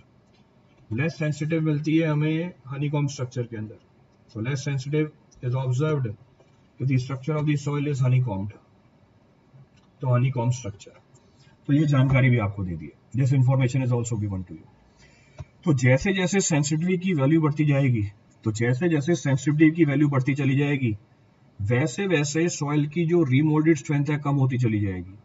अगर रीमोल्डिंग के बाद स्ट्रेंथ कम होती जा रही है, वो सॉइल सूटेबल नहीं है कंस्ट्रक्शन के लिए। जैसे एग्जांपल, आप अनसेंसिटिव या अनस्टेबल या क्विक सॉइल यूज नहीं कर सकते फॉर कंस्ट्रक्शन इन पाइलिंग। जैसे एग्जांपल लेके चलते हैं, तो एग्जांपल पाइलिंग इन क्ले। सो पाइलिंग इन क्ले, तो जब क्ले में पाइलिंग की जाएगी पहले हम क्या करेंगे? अगर मुझे पाइलिंग करनी है क्ले के अंदर, सबसे पहले क्या किया जाएगा? अगर मुझे पाइलिंग करनी है क्ले के अंदर, सबसे पहले क्या किया जाएगा? या तो ड्रिवन पाइल होगी या बोर्ड पाइल होगी। या तो आपको पहले बोरिंग करनी पड़ेगी यानी एक्सकेवेशन करना पड़ेगा, या आप सॉइल को डिराइव करोगे, या आप सॉइल को डिराइव करोगे। तो चाहे आप पाइल को डिराइव करो, चाहे आप सॉइल को एक्सकेवेट करो, either you derive the pile or you excavate the soil, आप क्ले की रीमोल्डिंग कर दोगे। You will do the remoulding of the clay. जैसे रीमोल्डिंग हुई क्ले की, व्हाट विल हैपन? जैसे रीमोल्डिंग हुई क्ले की, what will happen? As soon as remoulding of the clay will take place, impact of this, इसका impact ये है कि सॉइल अपनी स्ट्रेंथ क्या कर देगी? लूज कर देगी।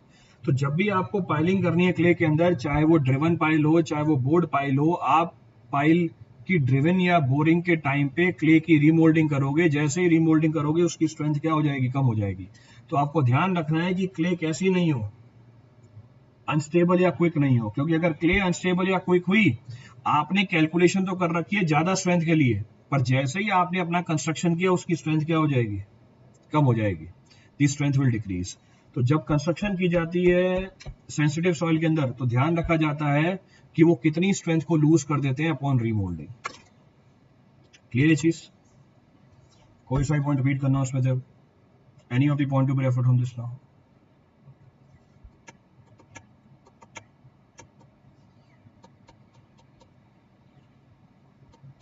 क्लियर है पूरी स्टोरी?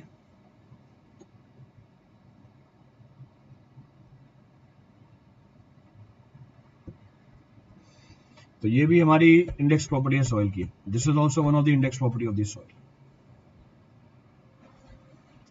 तो ये भी एक इंडेक्स प्रॉपर्टी निकल के आती है हमारी सॉइल की।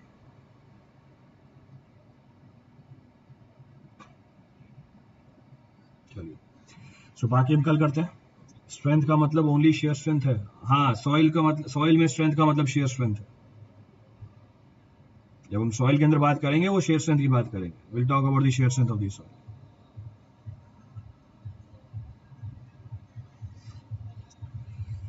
रेस्ट विल कंटिन्यू टुमारो, बाकी कल कंटिन्यू करते हैं। Thank you everyone. Thank you all.